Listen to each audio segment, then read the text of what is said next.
Hello everyone, good morning. আশা করব তোমরা সকলেই ভালো আছো। আমিও বেশ ভালো আছি। আমার আরও একটা নতুন ব্লগে তোমাদেরকে স্বাগত জানিয়ে আমি আমার ব্লগটা শুরু করলাম। দেখতে থাকো, আশা করছি তোমাদের সকলের ভালো লাগবে। এখন বেজে গেছে, দাঁড়াও বলছি, 8টা বাজতে 10 মিনিট বাকি। ঘুম থেকে উঠেছি 7:30টায়। উঠে একটু ব্যায়াম করলাম। ব্যায়াম ট্যায়াম করে দরজা খুলে কাকিমা এসে গেছে ঘর মুছতে, আর আমি এখন নিচে নামছি। আরেকটু ব্যায়াম বাকি রয়েছে। তো এখন বানাবো চা। সকালবেলা ভাইবস চা দিয়ে। চা না খেলে এনার্জি পাওয়া যায় না। তো মোবাইলটা কী হয়েছে, ঘোলা ঘোলা লাগছে। তো চা বানাবো। তো চলো জানলাগুলো খুলে দিই, ঘরটা পরে ঝাড় দেবো। আগে চাটা খাবো, তারপরে ঘর ঝাড় দেবো। চলো এখনের মতো রাখি, পরে আবার কথা বলবো, সারাদিন কথা বলবো।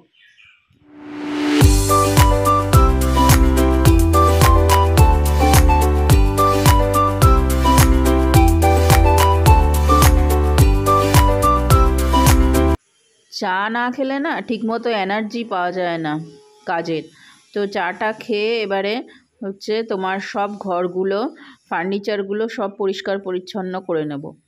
তো চলো আজকে তোমাদের সাথে আমি কিছু কথা শেয়ার করি। কথা বলো, গল্প বলো, তোমাদের সঙ্গে শেয়ার করি। কি বলো তো বন্ধুরা, সংসারটা আমি খুবই ভালোবাসি, বুঝলে তো। সংসারটা আমার খুবই একান্তের, খুবই আমার একটা স্বর্গরাজ্য বলতে গেলে চলে। সংসারে আমরা একান্নবর্তী পরিবার ছিল, বুঝলে তো। ভাঙতে ভাঙতে এখন আমাদের 2 ভাগ হয়ে গেছে। হ্যাঁ, একদিকে আমার আর একদিকে আমার দেওরের। হ্যাঁ, হ্যাঁ, জানো তো বন্ধুরা, এই বাইরের থেকে দেখে মানুষকে বুঝতে পারা যায় না কিন্তু, যে মানুষ কত ধরনের হয়, বুঝলে। হ্যাঁ, যে যার সঙ্গে ব্যবহার করে সেই তার ব্যাপারটা বুঝতে পারবে। তাছাড়া কিন্তু বাইরের থেকে লোকেরা কিন্তু দেখে মনে করবে খুব ভালো। বাড়ির গার্জিয়ানরা যদি একটু নড়বড়ে হয় না, তখন আর সেই সংসারে সুখ শান্তি থাকে না। সে সংসার হচ্ছে গিয়ে আলাদা হয়ে যায়, বুঝলে তো বন্ধুরা। মা বাবা বিশেষ করে যদি একজনকে ভালোবাসে, 2 ভাইয়ের মধ্যে যদি একজনকে ভালোবাসে আর একজনকে কম ভালোবাসে, তাহলে সেখানেই হয় অশান্তি, সেখানে বউগুলো হয় খারাপ। ঠিক আছে, এখন হচ্ছে গিয়ে সবার ক্ষেত্রেই এই একজন ধরো বেশি ভালোবাসলো একজনকে আর একজনকে কম ভালোবাসলো, তো এইগুলো হচ্ছে গিয়ে বাবা মার ফল্ট। বাবা মার কিন্তু এরকম করা উচিত না। সন্তান সবারই সমান, সবাইকে কিন্তু সমানভাবে দেখতে হয়, তাই না? তো এখন ঘরটা ঝাড় দিয়ে নিচ্ছি। সমস্ত ফার্নিচার পরিষ্কার পরিচ্ছন্ন করা হয়েছে। এই ঘরের যা যা ছিল সেগুলো করা হয়ে গেছে। এবারে ঘরটা ঝাড় দিয়ে আদার্স যা কাজ আছে সেইগুলোতে নামবো। তোমরা যারা এতক্ষণ পর্যন্ত আমার ভিডিও দেখছো, তোমরা একটা করে লাইক করে দিও ভিডিওটা, যাতে অনেকের কাছে পৌঁছাতে সাহায্য করে। তো আজকে পালং শাক রান্না করবো জন্য বড়িগুলো ভেজে নিচ্ছি। আর এই শীতকালে না বড়ি খেতে বেশ ভালো লাগে। বড়ি সবসময় ভালো লাগে, তবে শীতকালে বেশি খেতে ভালো লাগে। আর এইগুলো আমাকে আমার কাকিমা দিয়েছে। আমি কিন্তু কেনা বড়ি না, কেনা বড়ি খুবই কম খাই আমি। আমাদের বাড়ির পাশে একটা কাকিমা বানায়, তো ওই কাকিমাই দেয় বেশিরভাগ বড়িটাই আমাকে। হ্যাঁ, এমনিও দেয়, আবার পয়সা দিয়ে কিনেও নিই। তো যাই হোক, কাকিমা দিয়েছে বড়িগুলো, একদম হাতে তৈরি পিওর টাটকা বড়ি। আর জানো বন্ধুরা, এই বড়ি আমি আগে খেতাম না, বিয়ের আগে কেমন আমার গন্ধ লাগতো। আর এখন এই বড়ি আমি খুব ভালোবাসি। তো পালং শাকে মোটামুটি সব সবজি দেবো। সবজিটাকে ভালো করে ভেজে নিয়েছি, তারপরে দিয়ে দেবো এবারে তোমার পালং শাক দিয়ে, তারপরে লবণ দিয়ে আস্তে করে ঢেকে রেখে দেবো। দিয়ে তারপরে মজে যাবে, তারপরে ফ্রাই করে নেবো ভালো করে, তেজ করে করে, গ্যাসের ফ্লেমটা একটু জোরে করে করে ভেজে নেব পালং শাকটা। আর আজকে বন্ধুরা জানো কার্তিক পুজো, আজকে কার্তিক পুজোর নিমন্ত্রণও আছে। তো সকালবেলা ব্রেকফাস্ট করে নেব। সকালবেলার আজকে ব্রেকফাস্ট বলতে আজকে এই যে গতকাল রাত্রেবেলা ভিজিয়ে রেখেছিলাম সব সিডগুলো, সেই সিডগুলোই আজকে খাবো। যেমন ছোলা আছে, তারপরে তরকার ডালটা আছে, আর কর্ন আছে। কর্নটা একটুখানি সিদ্ধ করে নিলে ভালো হতো, কিন্তু আমি সিদ্ধ করিনি, আমি কাঁচাই খাবো, মানে আজকে কাঁচাই খাবো।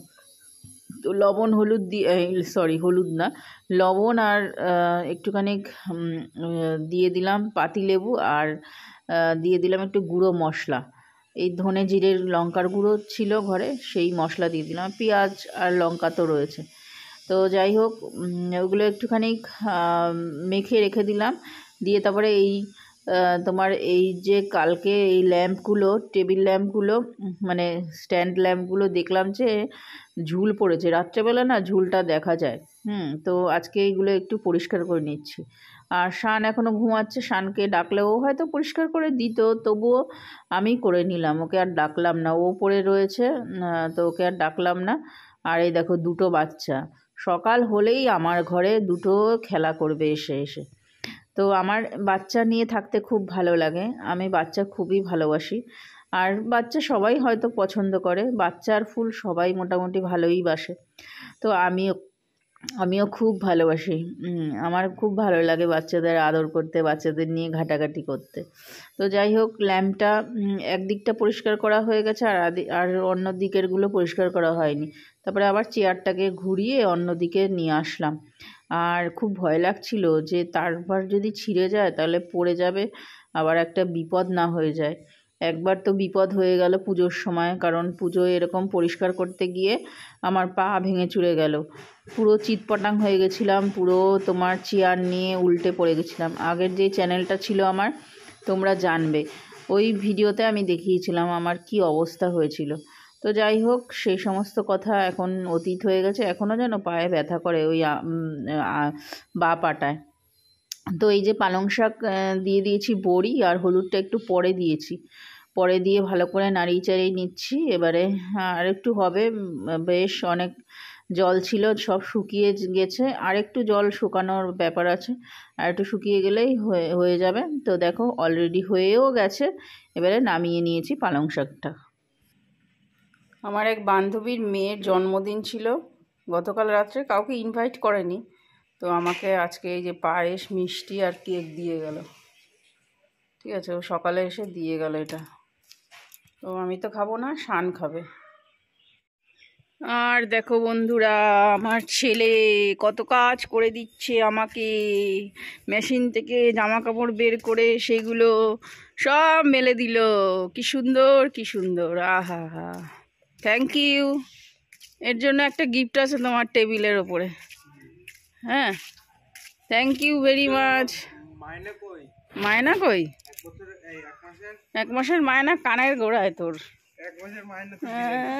1 মাসের মায়না দেবো না, ঘোড়ার ডিম দেবো। 500 টাকা এনে, 500 টাকা।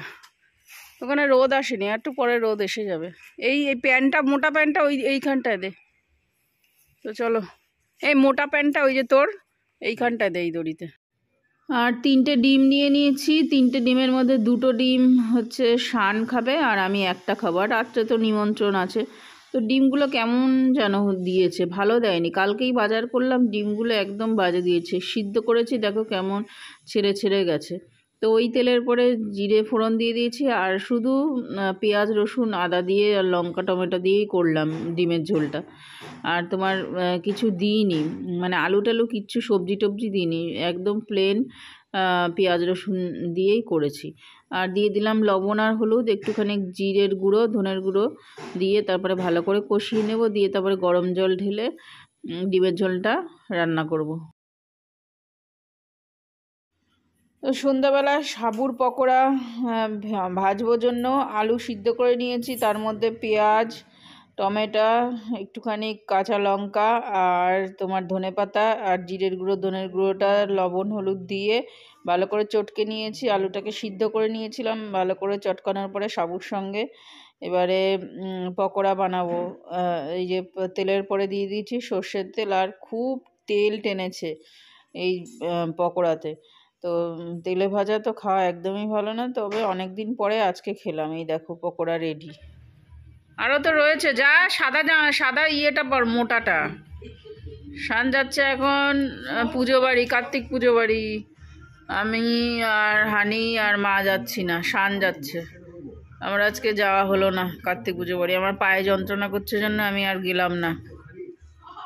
তা আমাদের জন্য খিচুড়ি নিয়ে আসিস, ভালো ডান্স করছিস, বাজে ডান্স।